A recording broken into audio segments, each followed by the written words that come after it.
Hello friends, welcome to my channel health with Seema Singh. आज मैं आपको जिम वर्कआउट में स्ट्रेंथ बेस्ड ट्रेनिंग के बेनिफिट्स और टाइप्स ऑफ स्ट्रेंथ ट्रेनिंग बताऊंगी, जिससे हमारी स्ट्रेंथ और एंड्योरेंस बढ़ती है, स्ट्रेस रिड्यूस होता है, स्टेमिना बढ़ता है और पॉजिटिविटी आती है। Before that, disclaimer, I have prepared this series based on my experience and knowledge. It does not substitute any medical advice or treatment. I am not a doctor or physician, trainer or social worker. These all will be my personal opinion. आज strength training में मैं आपको weight lifting training, body weight training और machine based training के बारे में बताऊंगी। इसके साथ साथ हमें क्या डाइट फॉलो करनी चाहिए वो भी बताऊंगी, जिससे कि बॉडी में वीकनेस नहीं आए। Before that, let's revisit last videos because for physical fitness, discipline is required to follow the routine regularly without missing your daily tasks. मैंने अपनी फर्स्ट वीडियो में हेल्थ के इम्पोर्टेंस और बेनिफिट कवर किए थे और ये बताया था कि हेल्थी बॉडी और healthy mind is the root of your success in our life and it gives clarity of thoughts and strength to achieve our goal. अपनी हेल्थ जर्नी अचीव करने के लिए सबसे पहले सेल्फ केयर से स्टार्ट करना है और अपने शेड्यूल को मैनेज करना है। शेड्यूल मैनेज करने से आपका फिटनेस रूटीन रेगुलर रहेगा। उसके लिए मॉर्निंग में जल्दी उठना, सनलाइट एक्सपोजर लेना, गोल सेट करना, कितने गोल्स अचीव हुए हैं और कितने रह गए हैं इसकी प्रोग्रेस चेक करना और रीजन फाइंड आउट करना जिसकी वजह से आपके गोल कंप्लीट नहीं हो पाए हैं। सेकेंड वीडियो में मैंने आपको उन हैबिट्स के बारे में बताया जिनकी वजह से हमारी हेल्थ इंपैक्ट होती है, जैसे कि long sitting hours, sleeping after meal, inactive lifestyle, laziness, inadequate sleep, wake up late in the morning, poor hygiene, junk food and less family time. Third video में मैंने फिजिकल फिटनेस के benefit बताए, जिससे हमारी कार्डियोवास्कुलर एंड्योरेंस बढ़ती है, muscular strength और muscular endurance बढ़ती है, बॉडी में फ्लेक्सिबिलिटी आती है और बॉडी कंपोजिशन सही रहता है। फोर्थ वीडियो में मैंने जिम वर्कआउट के बेनिफिट्स बताए और टाइप्स ऑफ ट्रेनिंग की ब्रीफ डिस्क्रिप्शन दी और उसके साथ साथ डाइट, हाइड्रेशन और प्रॉपर स्लीप के बारे में बताया। अब मैं स्टार्ट करूंगी स्ट्रेंथ बेस्ड ट्रेनिंग के बेनिफिट से। अगर हम रेगुलरली अपनी स्ट्रेंथ ट्रेनिंग करते हैं तो ग्रेजुअली हमारी बोन की डेंसिटी बढ़ती है और हमारी बोन स्ट्रांग होती है। हमारी मसल मास बढ़ता है, दैट इंक्रीजेस मेटाबॉलिज्म। मेटाबॉलिज्म बढ़ने से टायर्डनेस कम होती है और हमारी इम्यूनिटी और एनर्जी बढ़ती है। इसकी वजह से वी कैन फाइट डिजीजेस।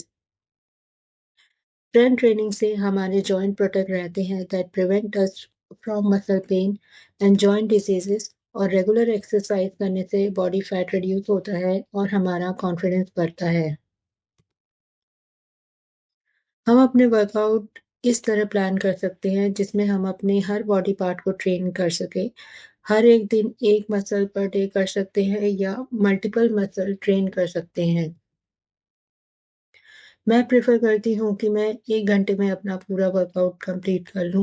कोई भी बॉडी पार्ट में 6 एक्सरसाइज़ इंक्लूड करती हूँ। वर्कआउट स्टार्ट करने से पहले मैं वार्म अप करती हूँ। वार्म अप में मैं डायनामिक स्ट्रेचिंग करती हूँ, जैसे कि शोल्डर वर्कआउट से पहले शोल्डर रोल्स, आर्म स्विंग्स और उसके बाद अपना वर्कआउट।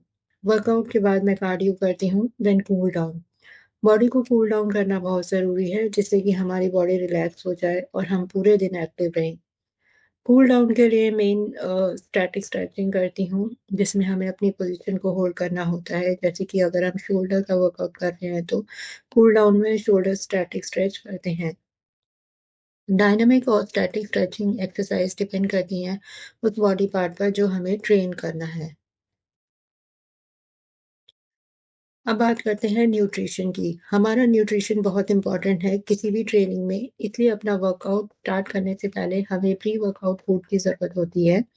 मैं प्री वर्कआउट में ड्राई फ्रूट्स लेती हूँ, जैसे कि आलमंड, वॉलनट और एक फ्रूट जिसमें बनाना या एप्पल प्रेफ़र करती हूँ। मुझे जिम जाने में एटलीस्ट 2 आवर्स लग जाते हैं, तो मैं प्रेफ़र करती हूँ कि मैं ब्रेकफ़ास्ट करके जाऊँ।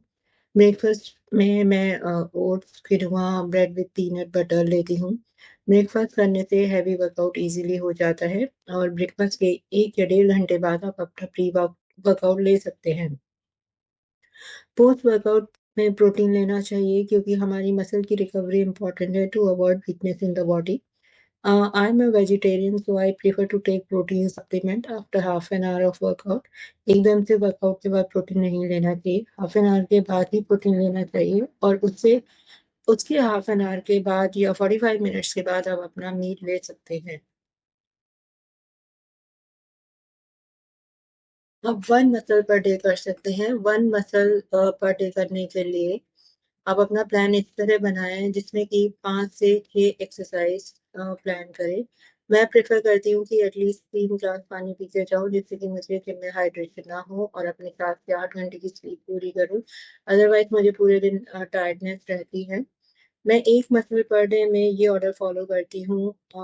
हम अपने अकॉर्डिंगली आप अपने अकॉर्डिंग इसे चेंज भी कर सकते हैं जैसे कि Monday chest, Tuesday back, Wednesday legs, Thursday shoulder, Friday arms, Saturday abdomen and cardio and Sunday rest. Rest बहुत ज़रूरी है हमारी रिकवरी के लिए, नहीं तो हम थके-थके रहते हैं और अपने बाकी काम नहीं कर पाते हैं। मल्टीपल मसल पर डे में आप इसके बड़े बेनिफिट हैं। इससे आप अपनी कोरिलेटेड मसल जो एक्सरसाइज में यूज़ होती है, उसके साथ-साथ ट्रेन कर सकते हैं। जैसे कि चेस्ट वर्कआउट में मोस्टली ट्राइसेप यूज़ होती है, तो हम चेस्ट वर्कआउट में ट्राइसेप की एक्सरसाइज ऐड कर सकते हैं।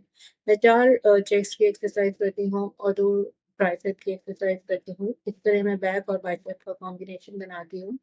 लेग्स और शोल्डर बिग मसल है, इसलिए इन्हें सेपरेटली ट्रेन करती हूँ।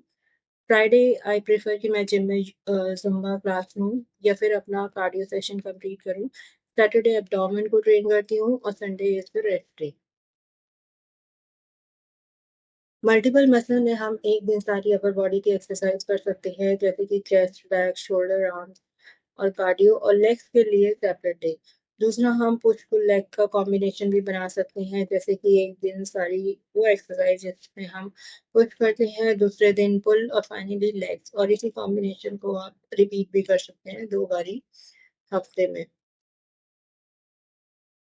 वेट लिफ्टिंग से हम स्ट्रेंथ और एंड्योरेंस दोनों ही बढ़ा सकते हैं। अगर हमारा गोल स्ट्रेंथ बढ़ाना है तो 2-3 हफ्ते बाद जब हमारी बॉडी उस वेट के साथ कंफर्टेबल हो जाए तो वेट इंक्रीज़ कीजिए और एंड्योरेंस बढ़ाने के लिए सेम वेट से अपनी रेपुटेशन बढ़ाइए। अब मैं रेफरेंस के लिए हर बॉडी पार्ट की कुछ एक्सरसाइज दे रही हूँ जैसे कि चेस्ट में pushups, chest press, chest fly, incline press, cable crossover, back में lat pull down, seated cable row, one arm dumbbell row, deadlift, T bar row, legs में squat, leg press, leg curl, leg extension, glute bridge, calf raises, shoulder में shoulder press, side lateral raises, dumbbell shrug, dumbbell front raises, face pull, arms में bicep curl, hammer curl, tricep dips, cable push down. Free weight मतलब कि हम exercise के लिए dumbbell, barbell और kettlebell use कर सकते हैं अपने वर्कआउट में। स्टार्टिंग लाइट वेट से करनी चाहिए और फिर बाद में वेट इंक्रीज करना चाहिए। बारबेल में हमें बोथ हैंड का सपोर्ट मिल जाता है वेट लिफ्ट करने के लिए और बारबेल से मूवमेंट कंट्रोल रहती है कंपेयर टू डंबल अगर हम हैवी वेट लिफ्ट करते हैं जैसे कि डेडलिफ्ट। डंबल में सिंगल हैंड से सेपरेट डंबल लिफ्ट कर सकते हैं। अगर आप हैवी वेट सिंगल हैंड से लिफ्ट नहीं कर पा रहे हैं तो बारबेल यूज कर सकते हैं। फॉर अ चेंज हम सेम एक्सरसाइज डंबल की जगह बारबेल और केटलबेल से भी कर सकते हैं। डंबल केटलबेल बहुत सी एक्सरसाइज में यूज कर सकते हैं जैसे कि shoulder legs etcetera. Body weight exercise means कि हम अपने खुद के वेट का यूज करें एक्सरसाइज करने के लिए जैसे कि पुशअप, डिप्स, स्क्वाट। इससे हमारी बॉडी में फ्लेक्सिबिलिटी बढ़ेगी, बॉडी में बैलेंस बढ़ेगा, जैसे कि हमारी मूवमेंट सही रहती है जब भी हम वेट लिफ्ट करते हैं और रेपिटेशन करते हैं। इससे हमारी मसल की स्ट्रेंथ बढ़ती है। मशीन वेट एक्सरसाइज हमारी स्पेसिफिक मसल को टारगेट करती है। इससे हमारी बॉडी की मूवमेंट सही रहती है, पोजीशन खराब नहीं होती रेपुटेशन में, जिससे हमें इंजरी होने के चांसेस नहीं रहते। That's all for today's video. Thank you for watching my channel. If you like the content, then please like, share, and subscribe my channel. Be healthy. Keep watching. Thank you.